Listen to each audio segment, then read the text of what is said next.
internacional, más de 650 citas según el sitio Scopes y más de 1000 según Google Scholar. Por su contribución original cuenta con una patente otorgada en el año 2018, ha dirigido 8 tesis de licenciatura, 6 de maestría y 7 de doctorado. Doctor, bienvenido.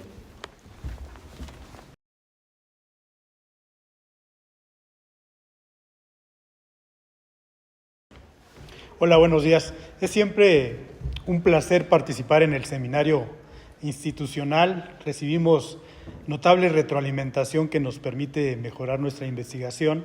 Y el seminario de hoy va a estar principalmente a cargo del maestro Isaac Aguirre. Más adelante haré la presentación pertinente de su trayectoria científica. Y el día de hoy traemos un seminario que consideramos sumamente atractivo, que involucra temas como el azúcar. A todos nos encanta el azúcar. Y nos preocupan enfermedades como el cáncer. Y los resultados que Isaac más adelante nos va a presentar son susceptibles, por supuesto, al debate. Pero antes de que Isaac presente su avance de doctorado, me gustaría remarcar las preguntas de investigación que abordamos en el Laboratorio de Enfermedades Hepáticas. Por supuesto, nos interesa y nos encanta analizar el hígado, sus funciones, y un modelo que nos permite entender las funciones del hígado en condiciones fisiológicas, pues son las patologías, las enfermedades, incluyendo el cáncer. Vean que son enfermedades complejas que inician quizá con un hígado graso, que si no se atiende ese hígado graso termina desarrollando inflamación en el órgano. El daño de las células en el hígado repercute en que se generen los mecanismos de cicatrización en procesos que se llaman fibrogénesis. Y podemos llegar a patologías tan complejas como la cirrosis, que involucra la pérdida de función del órgano. Y en algunos pacientes, 3 a 5% cada año que tienen cirrosis puede surgir además cáncer. El principal cáncer es el carcinoma hepatocelular. Vean que el proceso es sumamente complejo, involucra varias décadas de desarrollo y también es emocionante ver los avances genómicos, transcriptómicos y análisis a gran escala, porque es sumamente abundante la información y los datos en las etapas avanzadas de la enfermedad, sobre todo del cáncer de hígado. Pero tristemente, aún esa información es insuficiente para generar métodos de diagnóstico tempranos que prevengan el desarrollo de esas enfermedades y, por supuesto, tratamientos curativos a este estado de la enfermedad. Una de las paradigmas que llama nuestra atención en el grupo es no solo describir lo que ocurre en el cáncer avanzado, sino lo que ocurre en la lesión previa, y nos referimos a lo que se denominan lesiones pretumorales, se les llama también lesiones preneoplásicas, y en la parte médica le llaman nódulos displásicos. Son estas pequeñas lesiones incipientes que pueden dar lugar a los tumores hepáticos. Dentro de los paradigmas de investigación que nos atraen es entender qué es lo que ocurre en este tipo de lesiones que pudieran predisponer al desarrollo de neoplasias más complejas. Sin duda, consideramos que ahí tenemos más oportunidades de detectar indicadores o métodos de diagnóstico oportuno. Para abordar sobre todo las etapas preneoplásicas, nos son cruciales los modelos en animales, donde podemos investigar lo que no podemos investigar en los casos clínicos. Y contamos con modelos en roedores que permiten recapitular la serie de eventos patológicos, desde la fibrosis, la cirrosis, la formación de múltiples tumores en el hígado, y además podemos verlos en secciones histológicas, podemos analizar a nivel molecular lo que ocurre en este tipo de patologías. Por supuesto, estamos en la institución más pertinente y adecuada para este tipo de estudios. Con herramientas ómicas, transcriptómica, proteómica, podemos tener alcance a identificar diversas moléculas que se alteran en estas patologías y sobre todo en etapas tempranas. Hemos tenido alcances y datos muy atractivos, sobre todo con microdisección y captura láser, siendo muy precisos con las lesiones de interés. Nos emociona la posibilidad de hacer transcriptómica espacial, donde en célula única podamos ver las alteraciones moleculares de forma única. Y estos datos que provienen del modelo animal solo cobran fuerza cuando los comparamos con datos clínicos. Y entonces aquí la fuente de comparación suelen ser muestras de origen de pacientes y muy importantemente bases de datos públicas como el TCGA, que tiene cientos de pacientes bien caracterizados, bien documentados y con datos ómicos. Entonces, constantemente estamos comparando nuestros resultados. Quizá el ejemplo más reciente de descripción de biomarcadores asociados a la enfermedad son una serie de proteínas, las llamadas anexina 2, anexina 5.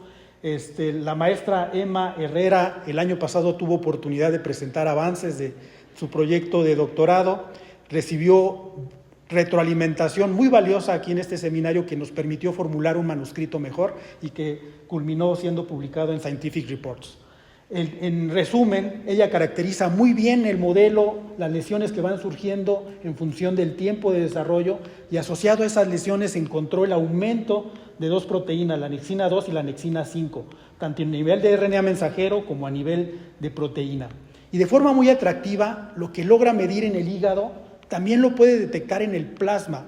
Este es un dato que es un parteaguas respecto de otros biomarcadores que hemos descrito como PTGR1 o aldocetoreductasas, porque siempre nos habíamos quedado con la descripción de lo que ocurría en el hígado, pero ahora con las anexinas lo podemos ver en la sangre, ya sea el suero o el plasma. Podemos ver qué animalito tiene alta cantidad de tumores solo midiendo la cantidad de anexina 5 circulante. Por supuesto, los datos también son atractivos desde el punto de vista clínico, porque aquellos pacientes que tienen cáncer de hígado con altos niveles de anexina son los que tienen peor pronóstico, fallecen antes que los pacientes que tienen menor nivel de anexina. Pero el día de hoy tenemos una plática atractiva, porque involucra el rol que pudiera tener las azúcares. Son una variedad de moléculas, desde monosacáridos hasta polisacáridos complejos. Hoy nos vamos a enfocar en este capítulo a un disacárido, la sacarosa, y es atractivo porque involucra patologías también complejas como la obesidad. Y para todos, bueno, no para todos, pero les transmito este mensaje: la obesidad, además de estar asociada a una variedad de enfermedades, también se asocia a diversos cánceres, incluyendo el de hígado. Y en algunos tipos de cáncer se atribuye de forma muy directa la obesidad, como el caso de cáncer de mama, de colon, de riñón, de páncreas, entre otros, incluyendo el hígado. También sabemos que la obesidad está fuertemente asociado con los excesos de consumo de azúcar y de grasas. Entonces parece un silogismo que hay que demostrar experimentalmente o científicamente. ¿Ahí existe algún vínculo directo entre las azúcares y la inducción directa de cánceres? ¿Qué tanto tiene que estar como intermediario la presencia de obesidad? Entonces, dentro de la información general, uno puede encontrar datos en YouTube, en redes sociales, en TikToks, de nutriólogos advirtiendo con toda certeza, sin demostración científica, que las azúcares alimentan al cáncer.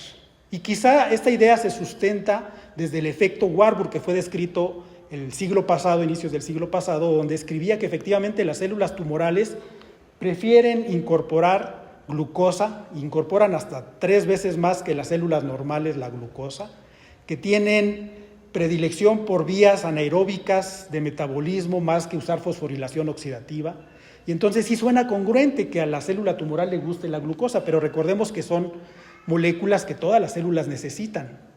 Por otro lado, el efecto Warburg también permitió los métodos de diagnóstico de cáncer, como el PET, la tomografía por emisión de positrones, donde al darle al paciente una glucosa marcada, las células tumorales incorporan más glucosa marcada y es una forma de ver dónde está surgiendo un tumor. Entonces parece razonable el pensar que las azúcares contribuyen al desarrollo del cáncer. Sin embargo, en términos epidemiológicos, los análisis, los metaanálisis bien documentados sobre cuánta azúcar se consume y su asociación directa con cáncer, pues no se han encontrado asociaciones contundentes, inclusive controversial. Claro que es un tema complejo por la variedad de azúcares que podemos mencionar. Las azúcares añadidas pueden cumplir una variedad de efectos. Los derivados de fructosa, la sacarosa, de la que vamos a hablar hoy, puede tener ciertos efectos. Y para ello es sumamente pertinente que lo presente el maestro Isaac Aguirre, quien realiza sus estudios de doctorado aquí en el INMEGEN. Pero quiero mencionar que en su trayectoria tiene una formación de médico, él estudió en Veracruz, pero tuvo oportunidad de hacer estancias e intercambios con España, entonces tuvo acercamientos directos a una formación como médico y a la investigación científica. Actualmente ya tiene 7 publicaciones, publicó una gran cantidad de artículos en la Universidad Veracruzana, donde efectivamente experimentó con la sacarosa en modelos de inducción de hígado graso. Entonces llegó a hacer sus estudios de maestría y doctorado de forma muy pertinente al INMEGEN, buscando entender los efectos del hígado graso y el impacto que pudiera tener en la carcinogénesis. Sin más preámbulo, le doy la palabra al maestro Isaac para que continúe mostrándonos sus resultados.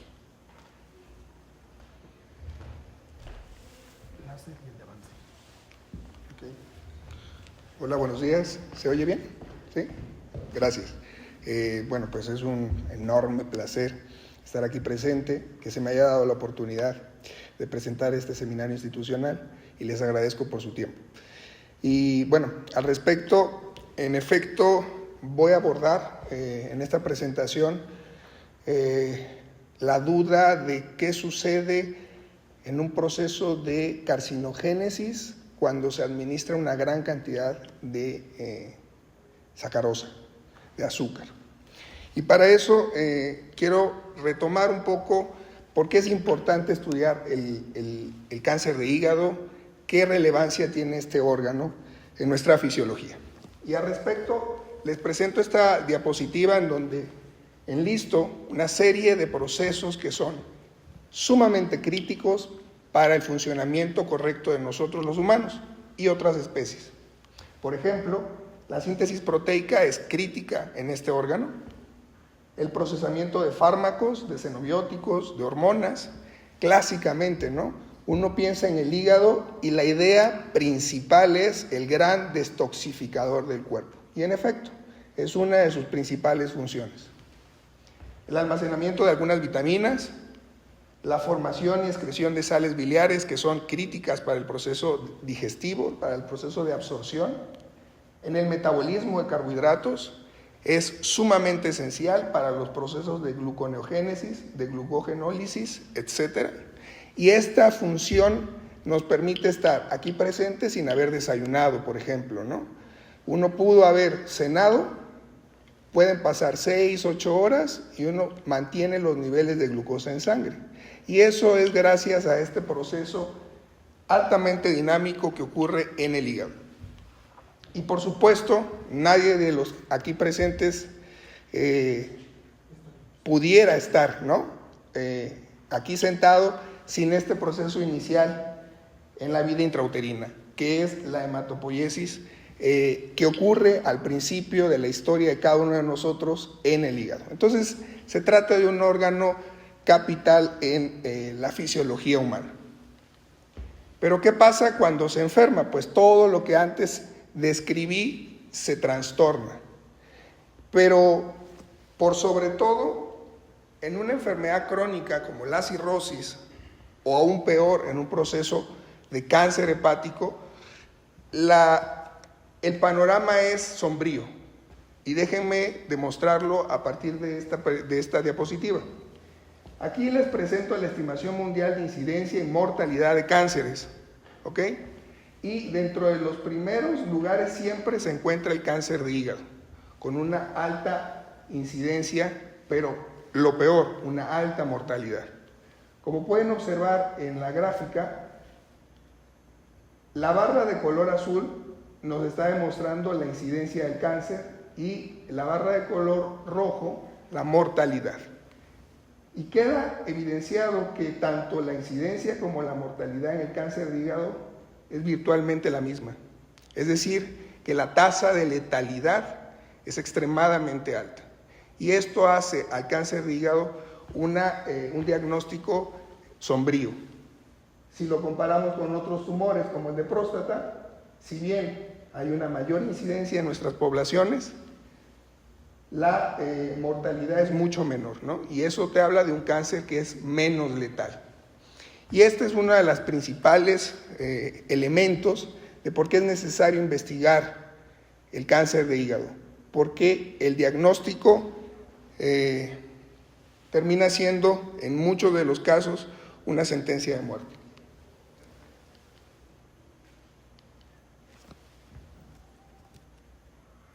¿Y qué sucede en México? Bueno, pues la situación es la misma. La tasa de mortalidad en nuestro país ronda el 95%, o incluso por arriba del 95% de todos los pacientes que tienen esta enfermedad va a fallecer, lamentablemente. Y bueno, por supuesto, en el área clínica se ha durante muchos años implementado criterios de diagnóstico para el uso correcto de medicamentos para tratar el hepatocarcinoma. Lamentablemente, la realidad es esta. Nada de esto funciona. Y nada de esto funciona porque la letalidad es muy alta, arriba del 95%. Si bien hay pautas, si bien hay tratamientos, estos tratamientos en la mayoría de los casos termina a lo mucho alargando la vida del paciente en algunos meses. Solo aquellos pacientes que son diagnosticados en etapas muy tempranas pueden llegar a un tratamiento curativo.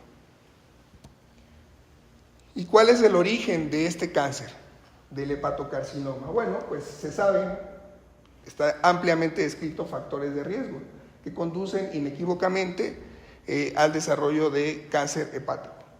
Algunos de ellos son, por ejemplo, el consumo de alimentos contaminados por hongos que producen aflatoxinas, que generan un daño inflamatorio en el hígado, clásicamente la infección por virus hepatotróficos como el virus de la hepatitis B o de la hepatitis C, el etilismo, ¿no? Todo el mundo conoce ese paciente que tomaba demasiado y terminó con una cirrosis y posiblemente con un cáncer de hígado. Y recientemente se ha asociado a desórdenes metabólicos como el hígado graso, ¿no? En este tipo de dietas, estilos de vidas altas en grasas, altos en carbohidratos, con falta de actividad física, todos estos factores de riesgo llevan como elemento capital un proceso inflamatorio crónico en el hígado. Y cuando se cronifica, como decía el doctor Julio, se empiezan a activar una serie de mecanismos de reparación que si se perpetúa en el tiempo va a generar procesos fibróticos. Y esta inflamación crónica puede llevar a una fibrosis, y esta fibrosis, si se continúa ese daño crónico, pues puede terminar en una cirrosis y eventualmente algunos de estos pacientes tendrán un carcinoma hepatocelular. Ahora bien, ¿por qué es importante esto, hacer hincapié en los elementos y los factores etiológicos? Bueno, porque esto es dinámico, por supuesto, y en este sentido, pues se han hecho estudios epidemiológicos en términos de estos factores de riesgo y la enfermedad hepática. Y como pueden observar, la prevalencia de infección por virus de la hepatitis B se ha reducido enormemente en nuestro país, por ejemplo. Como pueden observar, el porcentaje de prevalencia de la infección por virus de la hepatitis B es similar a la que se encuentra en Estados Unidos. Y esto es gracias a la vacunación masiva que se ha establecido en nuestro país y ha reducido enormemente la prevalencia de esta infección. Y eso es algo muy positivo. También la prevalencia del virus de la hepatitis C, si bien es un poco mayor, sí ha disminuido con respecto a las últimas décadas. Y si lo comparamos con otros países, por supuesto, ¿no? Como pueden observar en la gráfica. Hay países en donde la infección por virus de la hepatitis B sigue siendo muy elevada. Ahora, en términos del alcoholismo, del etilismo en nuestra población, es un problema social, por supuesto, pero el porcentaje ronda aproximadamente el 1, el 2% de la población que padece etilismo. Sin embargo, esto es lo preocupante. Vean acá la prevalencia de hígado graso. Nuestro país ronda el 40%, entre un 35 y un 40%. Eso es una epidemia. Estamos hablando de una situación terrible, porque prácticamente en pocos años llegaremos a que 1 de cada 2 pacientes va a tener hígado graso. ¿Y cuál es la causa de este hígado graso? Bueno, pues la alimentación, la falta de actividad física. ¿Y por qué hago mención de estos factores epidemiológicos? Bueno, porque como vieron anteriormente, la incidencia de cáncer de hígado es muy alta, pero los factores de riesgo clásicos han disminuido. Sin embargo, la disminución de estos factores de riesgo no ha impactado en la reducción de la incidencia de cáncer de hígado. La pregunta natural es ¿por qué? ¿Por qué sucede esto? Si estamos atacando los principales factores de riesgo. Bueno, la hipótesis, una de ellas, es que está siendo desplazado el número de casos por este factor de riesgo, por enfermedad hepática asociada a un trastorno metabólico, es decir, un hígado graso, ¿no? Ahora, ¿será cierto estos patrones de alteración en la alimentación en nuestra población? Bueno, déjenme mostrarles solo una diapositiva que yo creo que explica claramente la situación. Aquí les presento el consumo de bebidas y refrescos endulzados. En esta gráfica son litros per cápita por año. ¿Cuántos litros de refresco consume un mexicano en promedio? Esta es la cifra. Hasta 163, en promedio 163 litros de refresco por año consume un mexicano. Somos el número 1. Muy por encima de otros países, incluso muy por encima de Estados Unidos. Entonces, realmente el consumo de este tipo de bebidas altas en carbohidratos simples en nuestro país es la máxima posible, ¿no? Y esto es terrible. Y en función de lo antes presentado, de la problemática del cáncer de hígado, de la falta de tratamientos efectivos o curativos, de la alta prevalencia, la alta letalidad, el alto consumo de bebidas endulcoradas, azucaradas, surge hace ya unos 10 años, en mi caso particular, este diseño, este modelo experimental que utilicé durante mi licenciatura, que era la administración de sacarosa al 30% en el agua a un animal durante 10, 20, 30, 40 semanas, era capaz de desarrollarle todo un trastorno metabólico.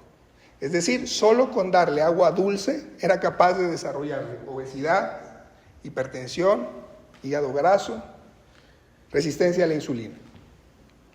Como pueden observar, este hígado está más pálido, más amarillento, y esto es un reflejo de la cantidad de grasa intrahepática que existe en el animal, solo y exclusivamente por darle agua dulce. Además, el animal le encanta, prefiere tomar agua dulce a comer la dieta sólida. Y esto es un fenómeno que no solamente existe en los roedores, también en los humanos, en las personas, ¿no? Y gracias al uso de este modelo experimental obtuve varias publicaciones al respecto. Ahora bien, como presentó el doctor Julio, en el laboratorio de enfermedades hepáticas, aquí en el IMEGEN, se ha trabajado con un modelo de inducción química del hepatocarcinoma. Y esto es, la administración de una sustancia llamada dietilnitrosamina, se le inyecta al animal, durante un periodo de tiempo es capaz de desarrollar, como pueden observar aquí en esta imagen, tumores. Y cuando se prolonga la administración a más de 12 semanas, estos tumores se magnifican. Es decir, es un modelo que inequívocamente va a desarrollar cáncer hepático. Pero además, esta inducción química es capaz de inducir un proceso fibrótico, tal como la historia natural de el cáncer de hígado en humanos. Es decir, podemos simular los fenómenos de fibrosis, cirrosis y cáncer. La propuesta inicial de mi trabajo de maestría y de maestría, era complementar esta historia natural de la enfermedad. Es decir, el modelo es capaz de producir fibrosis, cirrosis y tumores. Pero el modelo de inducción química por sí solo no produce o no reproduce la acumulación de grasa ni la esteatohepatitis. Entonces, el proyecto inicial era que la coadministración de sacarosa en el animal más la inducción química era capaz de simular las etapas previas o iniciales del hepatocarcinoma, de tal manera que tendríamos un diseño pues mucho más apegado a lo que sucede en pacientes. Esa era la hipótesis inicial. Y en función de eso, pues se diseñó este modelo experimental con el cual trabajé. Se los explico de manera rápida. Se administraron un grupo de animales con el inductor químico, la dietilnitrosamina, por 6 semanas, en coadministración con sacarosa, por 6 semanas. Luego se dejó 2 semanas sin esta administración y posteriormente se hizo el sacrificio para obtener cada uno de los grupos. Estos grupos fueron el grupo que solo recibió la dietilnitrosamina, el grupo que recibió la coadministración, el tercer grupo que solo recibió la azúcar o la sacarosa, y por último el grupo control que solo se le administró el vial, ¿no? Como tal, que fue solución salina, porque la administración es por vía intraperitoneal. Y el siguiente grupo experimental fue replicar este mismo modelo, pero durante 16 semanas. ¿Para qué? Para en este primer grupo de animales íbamos a responder los fenómenos de coadministración en un proceso pretumoral o preneoplásico. Y en este grupo de animales lo que se pretendía describir eran los fenómenos que ocurren en la coadministración, pero ya cuando hay un tumor como tal desarrollado. Entonces es una etapa pretumoral y tumoral. Y bueno, en función de este diseño experimental, la implementación, quiero decir, de este diseño experimental, que quiero hacer un paréntesis y que ya que está aquí presente, tengo que agradecer a la maestra en ciencias y futura doctora Emma, que sin ella esto, nada de lo que les voy a presentar hubiera sido posible, y estoy infinitamente agradecido. Entonces, a partir de esto, bueno, se obtuvieron los siguientes resultados. Lo primero que observamos fue, aquí les presento el aporte o el consumo calórico de la sacarosa en las dietas de los diferentes animales. Y lo que yo quiero hacer mención, sobre todo, es en esta última gráfica. En esta última gráfica lo que se demuestra es que independientemente de si la dieta del animal tenía azúcar o no, el animal era capaz de regular el consumo calórico promedio. Es decir, que si al animal se le daba agua con azúcar, el animal dejaba de comer la dieta sólida por consumir el azúcar. Y en promedio el consumo calórico global era el mismo, salvo en un grupo. Todo esto, lo que les digo, es cierto, salvo en el grupo que recibió solo la dietilnitrosamina. Es decir, el grupo con cáncer, los animales con el hepatocarcinoma, en promedio consumían más calorías de la dieta que cualquiera de los demás grupos. Un fenómeno interesante. Sin embargo, aún con este aporte calórico excesivo en el grupo con cáncer, como pueden observar aquí, el peso corporal de las 18 semanas del grupo era menor. Es decir, que aún con este aumento en el consumo energético, los animales perdían peso. Y esto se sabe claramente en la clínica, porque pacientes con cáncer entran en un estado caquéctico, que se llama caquexia por cáncer. Está altamente descrito. El paciente puede comerse una vaca y el paciente va a perder peso. Y es por procesos de tumorogénesis del tumor que va a generar una serie de trastornos metabólicos para aprovechar esa energía para el crecimiento del tumor. También evaluamos el peso de los hígados y en promedio no hubo diferencia estadística, salvo el grupo que recibió azúcar con respecto al grupo que recibió en coadministración el carcinógeno y la azúcar. También se evaluaron otros órganos, pesos orgánicos, como por ejemplo, esto fue muy interesante, el peso del tejido adiposo. Los animales con cáncer no solamente pierden peso, ¿no?, en general, sino que cuando evaluamos qué tejido es el que está siendo afectado, pues prácticamente uno de los principales es el tejido adiposo. El tumor gasta toda la energía, toda la grasa del animal y reduce notablemente el tejido graso. Lo que les voy a demostrar a continuación fue un dato inesperado, que cuando lo pudimos observar pues nos llamó poderosamente la atención, porque rompe un poco lo que les he estado contando, ¿no? La asociación epidemiológica, el alto consumo de azúcar, el desarrollo de enfermedad hepática y el posible desarrollo de cáncer de hígado.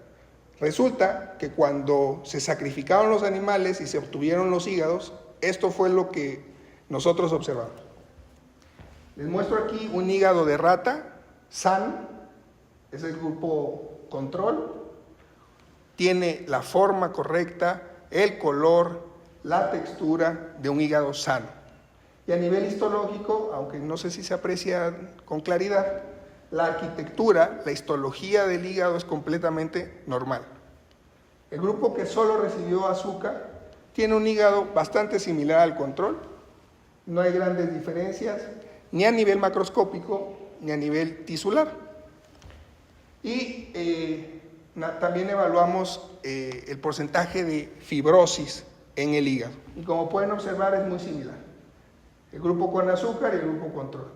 Lo que sí sabíamos, lo que sí esperábamos es que el grupo que recibió el carcinógeno desarrollara un proceso cirrótico, fibrótico, con presencia de algunos tumores, y claramente a nivel de la histología hay presencia de tumores, alteraciones notables en la arquitectura del hígado y una gran cantidad de fibrosis.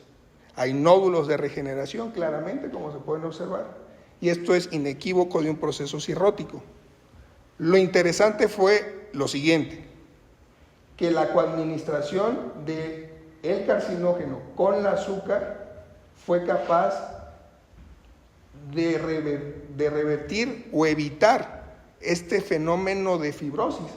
Cuando nosotros vimos los hígados de los animales que tenían el carcinógeno, pero que además consumieron azúcar, vimos que estos hígados son prácticamente más parecidos al grupo control que al enfermo.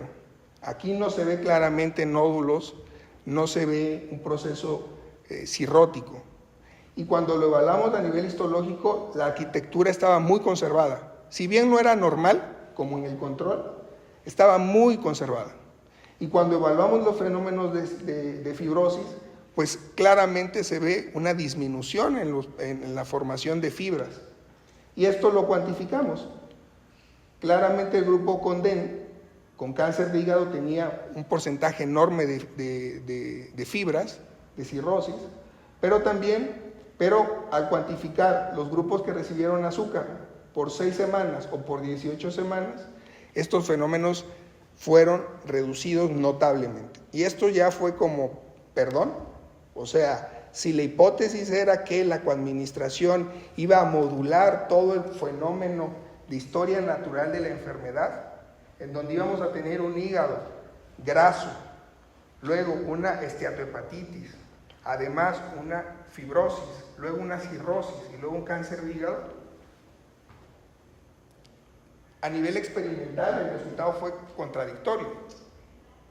Lo que nos está dando a entender esta gráfica es que eso no solamente no sucedió, sino que hubo un proceso protector, ¿no? Esa fue la primera idea.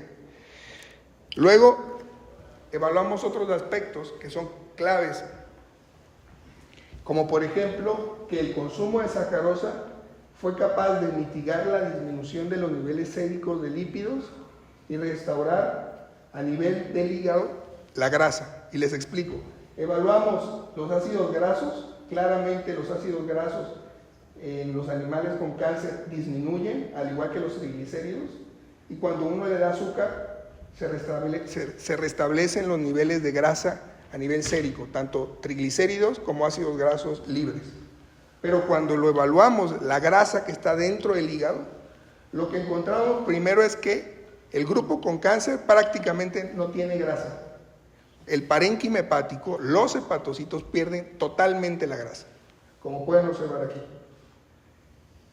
Cuando lo comparan con el grupo control, no sé si logran ver como un puntilleo rojizo o un color rojizo. Bueno, este color rojizo es la grasa que está dentro del hígado y que normalmente, en condiciones normales, debe de existir. Existe grasa dentro del hígado.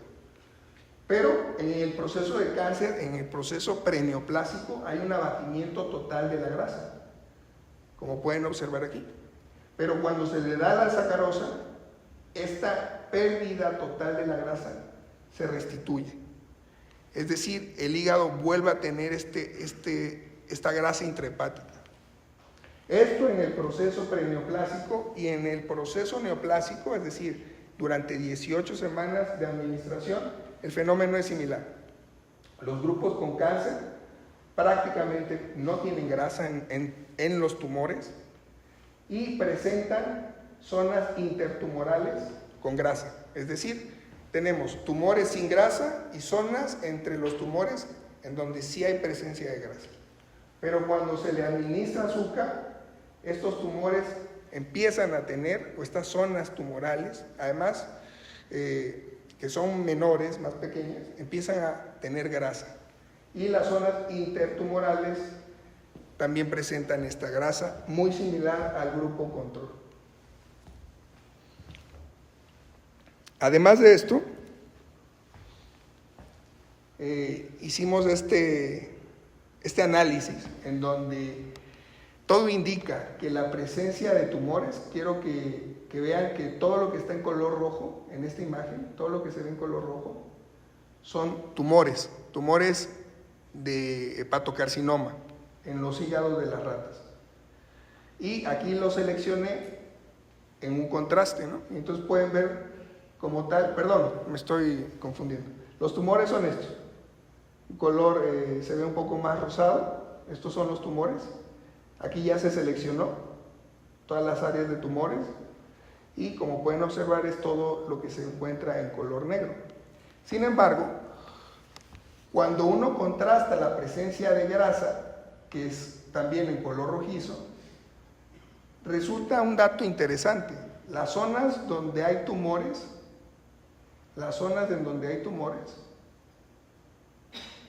son zonas en donde no hay grasa, como se puede observar, ¿no? Vean esta marca de un tumor grande en la rata, en el hígado de la rata, y que aquí es negativo. Aquí también lo pueden observar, ¿no? Entonces, está hablando de un proceso metabólico altamente dinámico en el tejido tumoral y que es diferencial al tejido que no tiene tumores. Es decir, hay una serie de procesos que se están activando gracias al azúcar y que está modificando el metabolismo de estos tumores. Y eso lo podemos observar con los análisis que hicimos. Esto abre la posibilidad de entender un fenómeno que es altamente descrito en el cáncer, que se llama heterogeneidad. Es decir, un tumor de cualquier paciente no es exactamente igual al de otro paciente, pero además dentro de ese mismo tumor hay alteraciones genéticas diferenciales entre una zona y otra, y eso lo hace altamente heterogéneo. Y en función de estos fenómenos de metabolismo diferencial, surgen o existen herramientas que pudieran aportar muchísima más información, como la transcriptómica espacial. No la hemos abordado todavía. Nos gustaría enormemente analizar estas muestras de animales a través de esta técnica para poder evaluar la expresión de cada una de estas zonas en función de las alteraciones que pudieran existir y la información que nos puede estar arrojando, ¿no? Bueno, además de esto, nosotros evaluamos como tal el proceso de carcinogénesis, es decir, las marcas inequívocas de tumor. Y para eso utilizamos marcadores que clásicamente son marcadores de cáncer de hígado, como lo son GCTP1 y GGT. Los grupos con la dietilnitrosamina, con el carcinógeno, expresan niveles altísimos de GGT y de GCTP1. Y de manera consistente, la coadministración de sacarosa redujo la expresión de estos marcadores de cáncer. Y vean, no es menor la reducción, ¿no? Es bastante significativa la disminución en la expresión de GGT1 y GCTP1 en el parénquima hepático. Todo por efecto de la sacarosa. Aquí evaluamos la función enzimática de GGT. Aquí estamos viendo la expresión del gen, pero aquí evaluamos la función enzimática y nos da esta marca en color rojo, que son las zonas de tumores. Y que cuando hubo la coadministración de azúcar, esta marca se redujo enormemente. Para 6 semanas de consumo de azúcar y para 18 semanas prácticamente son zonas minúsculas, pequeñas de áreas positivas a GGT, es decir, tumores.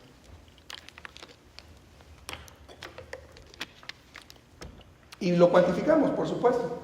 Y como pueden observar, en promedio, los animales con cáncer tenían un 18% del total del hígado en forma de tumores. Es decir, casi el 20% del hígado eran tumores. Pero cuando se les administró la sacarosa, de 18% bajó a, por ejemplo, de 6 semanas de administración, a 5% del área total. De 18 bajó a 5. Y cuando se le dio 18 semanas de azúcar, bajó al 1%. Entonces, fueron consistentes los datos, no solo a nivel histológico, sino también la evaluación de marcadores de cáncer de hígado. También usamos una marca de proliferación celular por Ki-67, y lo que encontramos es que el grupo con cáncer tiene una alta proliferación celular, como pueden observar aquí, y que con la administración de azúcar, esta marca de Ki-67 disminuyó. Es decir, hay una menor proliferación celular y esto lo asociamos a proliferación del cáncer. Y bueno, la pregunta surge, ¿no? A ver, si no solo no ocurrió lo que esperábamos a nivel epidemiológico, sino que hubo un proceso de protección de la fibrosis, del proceso de inflamación, de la formación de tumores. La pregunta es, ¿por qué? ¿O cómo? ¿Cómo hace el azúcar o cómo es capaz la sacarosa de revertir, de evitar, de proteger todo este daño que genera el carcinógeno? La pregunta es, ¿cómo lo hace? Bueno, una de las vías a la que nosotros le apostamos tiene que ver con la vía de regulación del glutatión y la formación de NAD-fosfato. ¿Y por qué pensar en esta vía? Bueno, porque la vía de regulación del glutatión y del NAD-fosfato es dependiente directamente del metabolismo de la glucosa. Es decir, la glucosa se metaboliza y a partir del metabolismo de la glucosa se obtiene gran cantidad de NAD-fosfato. Y NAD-fosfato es la molécula principal que reduce el glutatión. Y el glutatión es el principal antioxidante endógeno del cuerpo. Es decir, el glutatión es en gran medida el protector de nosotros los humanos, o de la mayoría de los mamíferos. Entonces, de manera endógena nuestro cuerpo está produciendo glutatión y ese glutatión nos va protegiendo de las especies reactivas de oxígeno, de los chetos que nos comemos, de la Coca-Cola que nos tomamos, de no hacer ejercicio, de que el nivel de contaminación de la Ciudad de México se eleva.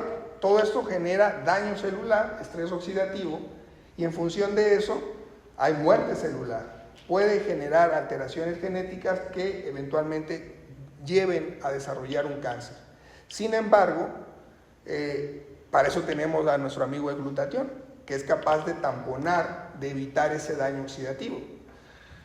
Así no comamos vegetales, frutas, No estoy haciendo apología de que no se consuman, se deben de consumir. Sin embargo, nuestro cuerpo tiene ese sistema endógeno de protección. Y utiliza esta molécula para recircular ese glutatión que se oxida. Cuando tampona una especie reactiva de oxígeno, se oxida. Y para que se vuelva a reducir necesita NAD-fosfato. Bueno, la formación de este NAD-fosfato es gracias en gran medida a el proceso de metabolismo de glucosa a través de una vía que se llama vía de las pentosas. Entonces, aquí les muestro en esta diapositiva la vía de regulación clásica de glutatión, y en rojo les demuestro genes que están altamente sobreexpresados en cánceres, en muestras de animales con cáncer. Es decir, te da a entender que los animales con cáncer de hígado tienen un alto nivel de estrés oxidativo. Eso tiene lógica.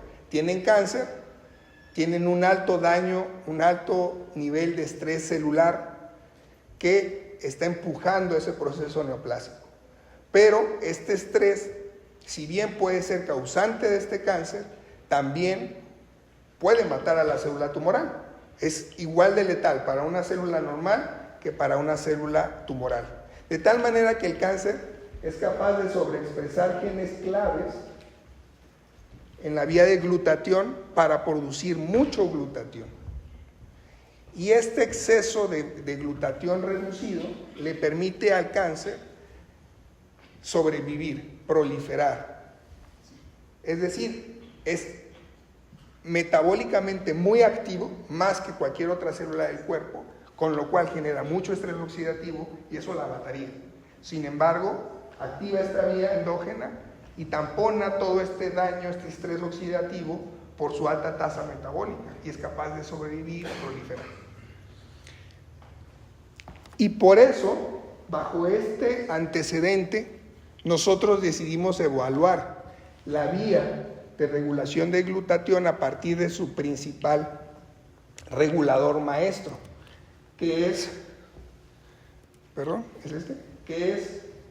la vía de KIT y NRF2. Estos genes son los reguladores maestros de la respuesta redox. Entonces,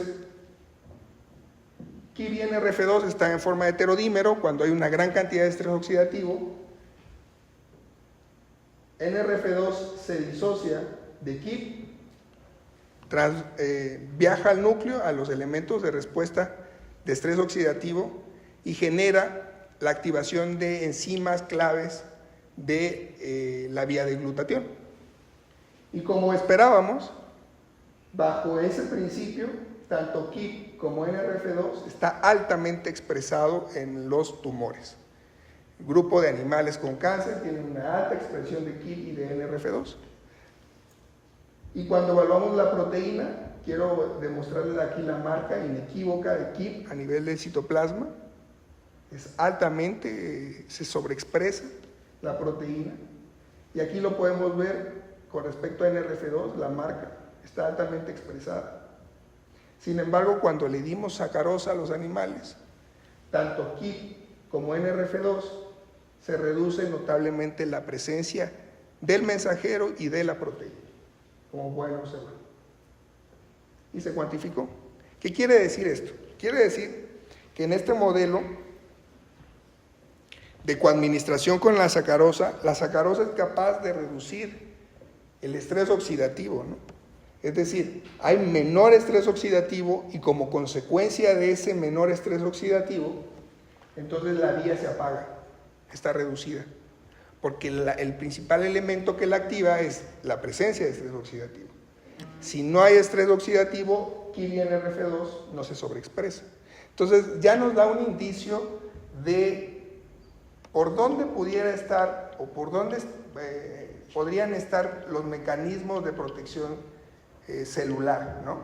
Que tienen que estar, o parece estar, o todo indica que está regulado a través de la vía de la respuesta de estrés oxidativo mediada por el consumo de sacarosa. Además de, por supuesto, lo ya mencionado, el metabolismo de grasa, de lípidos, como les demostré en las diapositivas anteriores, en donde claramente la sacarosa modifica el metabolismo de los lípidos en el parénquima hepático. Y en función de eso también evaluamos pues genes claves en el metabolismo de lípidos. ¿Cuáles son estos genes? Se llaman PIPAR, ¿no? Los genes PIPAR son los reguladores maestros del metabolismo de lípidos. Así como NRF2 es el regulador maestro de la respuesta de estrés oxidativo, PIPAR es para los lípidos. Y construimos y evaluamos estos 9 genes en función de una interacción de proteína-proteína, en donde vimos claramente que estos 9 genes estaban altamente relacionados y decidimos evaluarlos en el modelo. Y lo que quiero demostrarles aquí es que en el proceso tumoral, tanto PIPAR alfa como PIPAR gamma, se reduce notablemente la expresión de estos reguladores. Y cuando le damos azúcar, la expresión se eleva. Y esto nos está indicando una posible vía de activación. Es decir, la glucosa pudiera estar activando la lipogénesis de novo a partir de la activación de estos genes, de PIPAR alfa y de PIPAR gamma. Además, PIPAR alfa, PIPAR gamma, también delta, interactúan con un complejo en donde participan los coactivadores de PIPAR, que son estos de aquí arriba. Y claramente surge uno de ellos como un posible candidato que se llama PPRC1. Entonces, claramente el azúcar está sobreexpresando PPRC1, PIPAR alfa, PIPAR gamma, y también evaluamos transportadores de ácidos grasos, que son Solute Carrier 27A5, la proteína unión ácidos grasos 1 y la caveolina 1. Y aquí encontramos fenómenos de expresión diferencial también, en donde el aumento en la expresión de algunas proteínas claves transportadoras de ácidos grasos. Y quiero hacer hincapié en esta, la proteína unión ácidos grasos 1, porque con la presencia de azúcar se sobreexpresa. ¿Y por qué es importante FAP1? Porque FAP1 se une a los ácidos grasos que entran a la célula y al unirse generan un complejo de activación a PIPAR. Entonces pareciera que la sobreexpresión de FAP1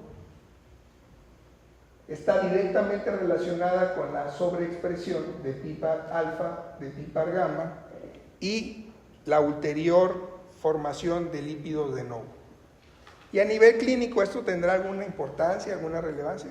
Bueno, evaluando datos del TCGA, nosotros evaluamos en pacientes con cáncer de hígado, más de 348 pacientes fueron seleccionados y se evaluó la expresión de estos 9 genes en conjunto.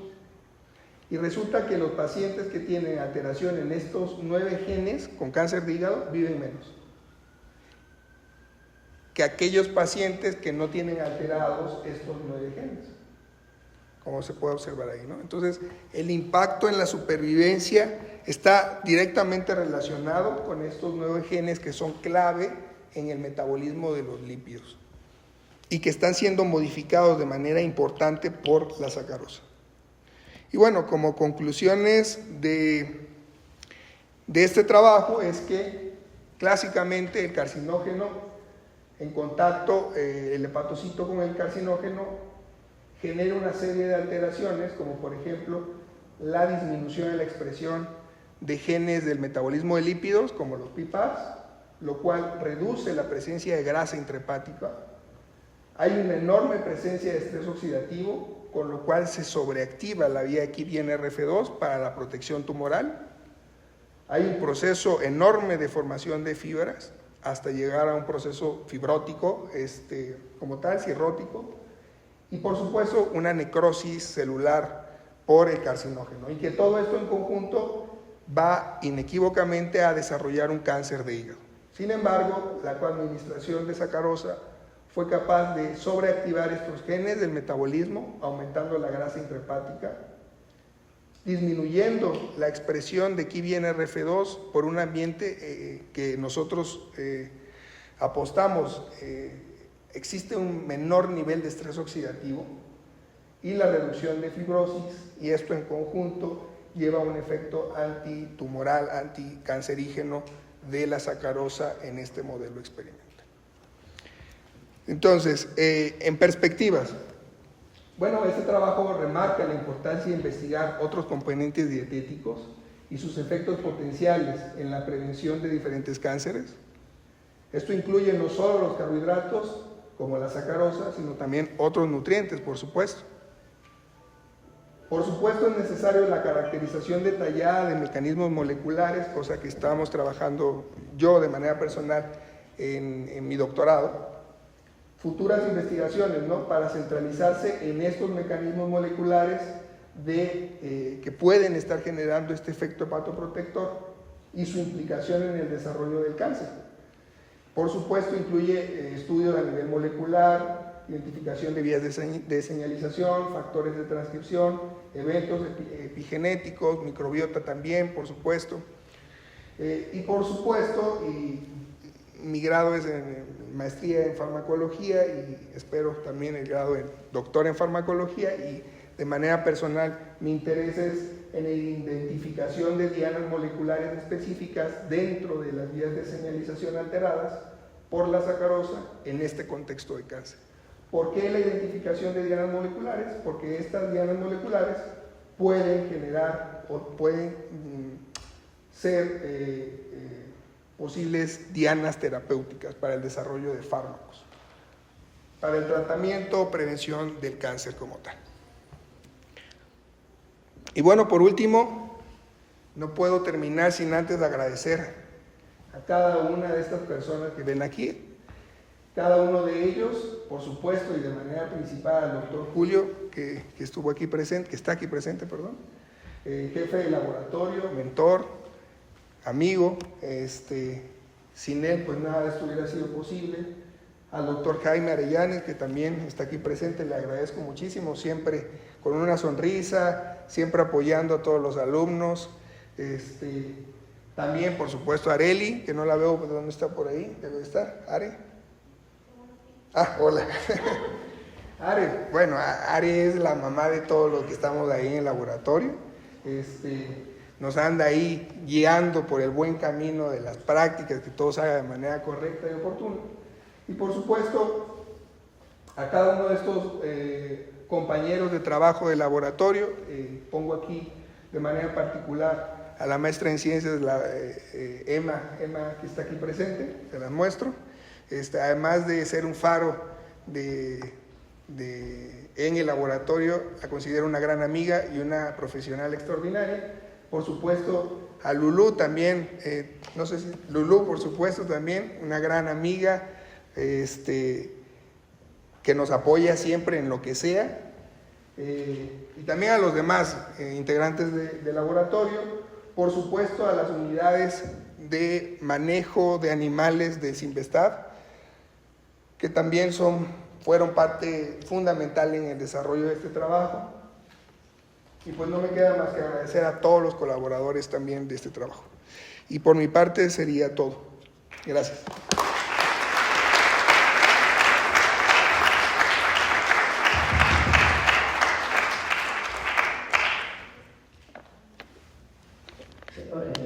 Muchas gracias, muy bonito trabajo, muy interesante. Sí. Mi pregunta tiene que ver con el efecto protector de la sacarosa, en particular modelo que ustedes están usando. En todos los casos, tu protocolo es como simultáneo, o sea, tú proteges al tiempo que empieza el tratamiento carcinogénico o la protección ocurre un tiempo después. Y en este contexto quisiera saber si han jugado o intentado jugar con la posibilidad de que cualquiera que sea el esquema de administración de sacarosa, si se presenta con esta situación, tiene un efecto protector a un posterior insulto carcinogénico. Claro. Dos preguntas. Claro, sí. El modelo inicial se pensó en coadministración. Entonces, a la par que se daba el carcinógeno, el animal estaba consumiendo el azúcar en el agua. No hubo un experimento, una administración previa de azúcar y luego el carcinógeno, no. O, por ejemplo, dar el carcinógeno y después el azúcar, ¿no? El proyecto inicial fue en coadministración, ¿no? Entonces, los resultados que ustedes presenciaron fueron bajo ese esquema. Por supuesto, claro que sí, no podría atreverme a decir, en ningún caso, que no importa cómo des el azúcar y en cuánto tiempo des el azúcar, el fenómeno de protección va a estar. No. Esto es un fenómeno que se produjo bajo un esquema que fue la coadministración. En función de los resultados ha surgido el interrogante natural de decir, a ver, pero ¿qué pasa si yo primero le doy mucha azúcar al animal y luego le doy el carcinógeno? ¿Lo va a proteger? ¿Lo va a proteger igual? ¿Menos? ¿No lo va a proteger? ¿Lo va a enfermar más? Son preguntas que se deben de abordar de manera experimental. Entonces, bajo estos resultados, yo no puedo concluir que bajo cualquier administración de sacarosa va a proteger el hígado. Sí. Gracias. Bueno, muy interesante. Felicidades, Isaac. Felicidades a todo el grupo. Se ve mucha integración. Eso es muy lindo verlo en los grupos. Gracias. Tengo dos preguntas. Un poco acompañado a lo que Humberto comenta. Bueno, tal pareciera que hay indicios de que la administración posterior de la sacarosa después del carcinogénico pudiera ser una intervención de regular metabolismo de glucosa y lípidos en los hepatocitos, sí, ¿no? Tal pareciera.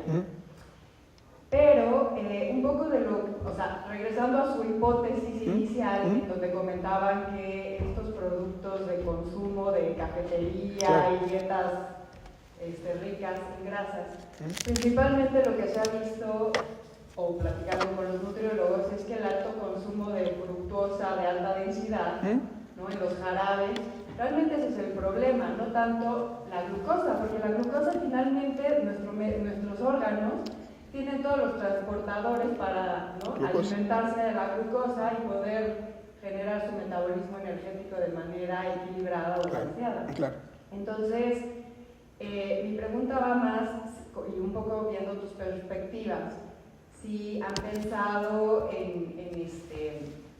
contemplar otro tipo de azúcares, que son los refinados, claro, pero también no nada más la combinación, algo que constantemente yo me cuestiono con los modelos animales, es que al aislar muchos de los componentes, ¿no?, estás quitando un poco realmente lo que es real, porque luego las combinaciones, y más que estás estudiando farmacología, sí, muchas de las combinaciones moleculares son realmente lo que te está dando el efecto. Entonces, si tú aíslas un solo componente de la dieta, claro, ¿no?, y no estás pensando un poco en estos alimentos ricos en azúcares y grasas trans, ¿no? Sí, y más. Posiblemente, no, regresando un poco a la hipótesis, porque posiblemente la hipótesis, o sea, ¿no?, es cierta, pero los resultados que están ustedes observando es por tener sacarosa, que es una fuente esencial para el nutrimento de todos los órganos, claro, ¿no? Sí. Entonces, esa es mi primera pregunta, ¿no? Si han pensado algo así. Y otra de desconocimiento total, si se sabe, un poco por el fenómeno que dices, que las personas que tienen estos tumores van perdiendo muchísimo peso, pero tal pareciera que todo se va directamente a que siga proliferando y creciendo la masa cancerosa, de células cancerosas. Si se sabe que hay algún como quimioatrayente o algo que realmente reemplaza, o sea, que todos los azúcares o todo el metabolismo energético se vaya principalmente hacia los tumores, de tal forma que deje sin alimentación a los órganos. No lo sé, es una idea loca que me surge, sí, si hay algún mecanismo por ahí. Si okay. Okay. Gracias. Sí, no, de qué. Agradezco mucho las preguntas. En efecto, justo en perspectiva, ¿no?, evaluar otros componentes dietéticos. Porque uno, en la hipótesis inicial era, esto va a enfermar más, va a simular mejor la historia natural de la enfermedad, y Los resultados nos dieron una cachetada de perdón, pero no es como tú creías, es lo que sucedió en los resultados, ¿no? A nivel experimental. Entonces, sí, en efecto, de hecho, no sé si lo puedo decir, se metió un proyecto al CONACYT justo para la evaluación de jarabe de alta fructosa, de otro tipo de carbohidratos simples que están en la dieta, por supuesto, incluso glúcidos que no son calóricos, ¿no? Ahorita hay un boom de esto, hay muchos. También la evaluación de qué sucede con estos carbohidratos que consumimos y no poco, y su relación con algunas de estas enfermedades, ¿no? Particularmente en el cáncer de hígado. Entonces sí nos es muy interesante, muy atractivo la evaluación de muchos de estos componentes dietéticos, en efecto. Ahora bien, la siguiente pregunta: si existe algún mecanismo por el cual la célula, el cáncer o el tumor es capaz de captar todos esos nutrientes, ¿no? Toda esa energía. No es uno, son muchos. Por ejemplo, el tumor rápidamente, además de que hay un proceso de hipoxia, empieza a generar una vascularización enorme. Y eso le permite un flujo constante, continuo de los componentes de la sangre. Y entre ellos, pues, por supuesto, la energía que va ahí, ¿no? Que va en la sangre como tal. Entonces, uno es, por ejemplo, el proceso de angiogénesis exagerado, exacerbado que generan los tumores. Además, aumentan ciertos receptores, por ejemplo, por poner un ejemplo aquí. En nuestro modelo se sobreexpresan algunos receptores como la caveolina, que genera unas caviolas enormes en donde puede atrapar una gran cantidad de grasa, de triglicéridos, de lípidos, de ácidos grasos que están en la circulación y las mete. Y eso le permite metabolizar, por ejemplo, en este caso, más cantidad de grasa. Pero también sobreactiva vías que normalmente son contradictorias, y esto es el famoso efecto Warburg, descrito hace muchos años, en donde, por ejemplo, la célula tumoral, el cáncer, es capaz de, por un lado, hacer glucólisis anaeróbica, hasta la cadena de electrones acoplada a la fosforilación oxidativa, pero también fermenta, y al mismo tiempo. Eso una célula normal no lo hace, ¿no? Nuestras células mayoritariamente son dependientes de oxígeno, y sí podemos fermentar en algunas condiciones muy específicas, ¿no? Y algunas células en particular. Sin embargo, el cáncer es capaz de activar estos genes, estas vías de manera paralela, y entonces puede captar más glucosa al aumentar los receptores de glucosa, llevarla a glucólisis y la oxidación hasta la cadena de electrones, pero también fermenta, y lo hace al mismo tiempo, y genera una gran cantidad de energía. Y esta energía se traduce en más cantidad de ATP. Lamentablemente para el paciente, esta activación dual del metabolismo no es la ideal. Es decir, cuando una célula fermenta, la producción de ATP por fermentación es mucho menor que por la cadena de electrones, ¿no? Sin embargo, a la célula tumoral no le importa. Y va a estar fermentando y va a estar haciendo glucólisis aerobia y anaeróbica, y eso hace que que el paciente pierda grasa, pierda peso, porque todo lo está consumiendo el tumor. Y genera mucho estrés oxidativo por el proceso fermentativo, etc. Y este estrés oxidativo lo compensa activando vías como la vía INRF2. Entonces, sí hay muchos mecanismos que utiliza el cáncer para captar toda la energía del ambiente, ¿no? de la persona. Sí. Muchas gracias, muy interesante. Muchas felicidades a Julio y Gracias. a su trabajo. Y muy bien presentado. Julio ya lo conocemos y está muy bien, muy didáctico. Tengo algunas preguntas. Ustedes determinaron la capacidad proliferativa de estas células, porque lo que estoy pensando, en una hepatocito sana, ¿cómo es la la capacidad proliferativa de un hepatocito, ¿saben? Por ejemplo, la capacidad para regenerar y todo esto, de un hígado graso versus uno no graso. ¿Eso se sabe? Sí, bueno, como tal, depende del daño en términos temporales, ¿no? Es un fenómeno altamente dinámico. En efecto, cuando hay un insulto agudo, el hígado, ergo los hepatocitos, son uno de las células o de los órganos con mayor capacidad proliferativa, ¿no? Entonces es maravilloso. Es maravilloso porque tú puedes hacer un trasplante de hígado, un paciente sano, le retiras un 50% del tumor, por decir algo, ¿no? Pero, por ejemplo, en animales puedes retirar hasta un 70% del hígado y en 10 días aproximadamente la masa total se regeneró, lo cual es un proceso extraordinario. Pero estamos hablando de una situación concreta, un insulto agudo. ¿Qué sucede cuando lo transportamos o lo trasladamos a un fenómeno en donde hubo una lesión crónica? Este fenómeno de regeneración, que es extraordinario, pues se va reduciendo, a tal punto que nos lleva al otro extremo, que es la cirrosis. Pero bueno, entonces, a grosso modo, sí, un hígado graso tiene menos capacidad proliferativa que un hígado sano. Un hígado graso, como tal, así... ¿Se sabe eso? ¿Lo han estudiado en modelos? Era lo que a eso iba. Como tal, experimentalmente de mi parte no te lo puedo aseverar porque no lo hemos evaluado. Sin embargo, sí se sabe que el hígado graso es una condición crónica.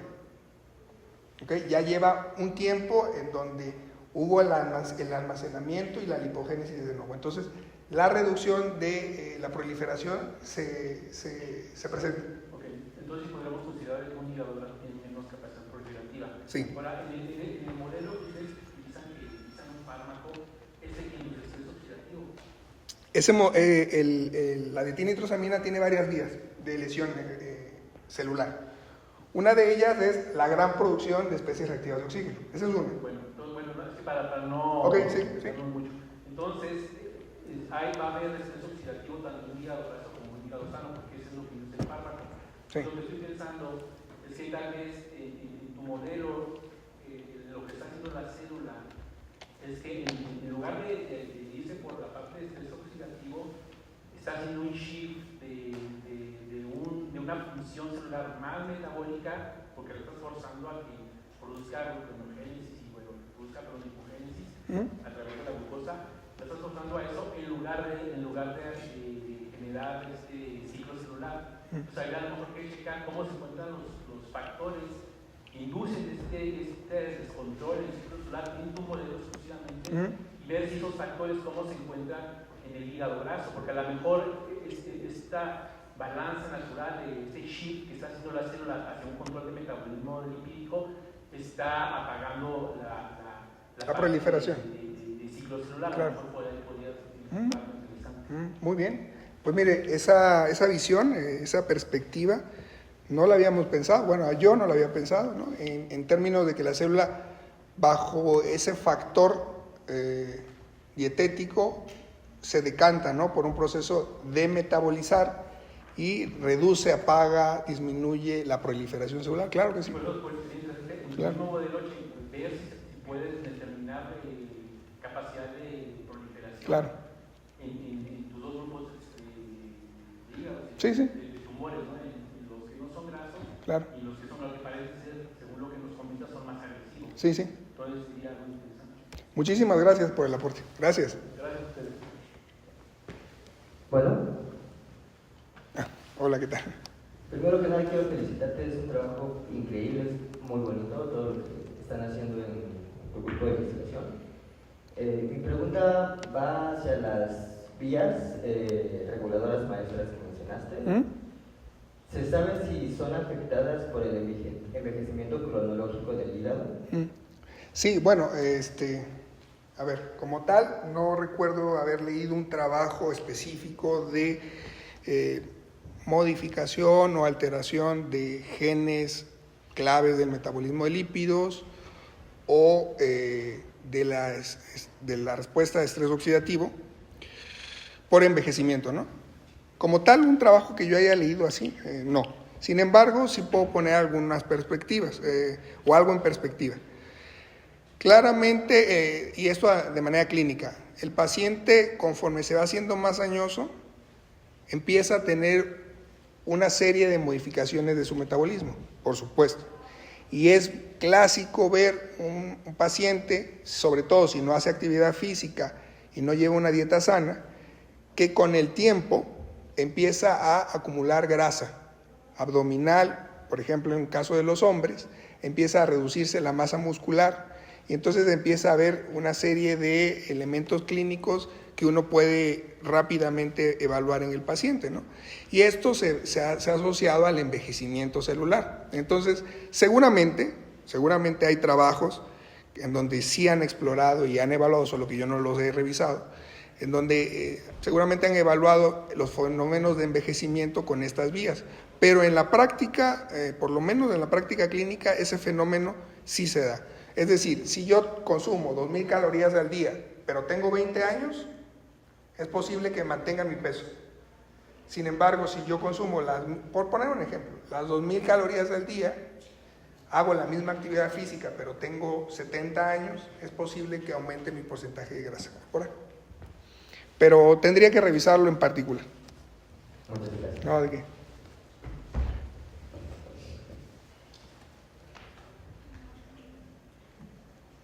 Bueno, pues les agradezco a todos. Muchísimas gracias.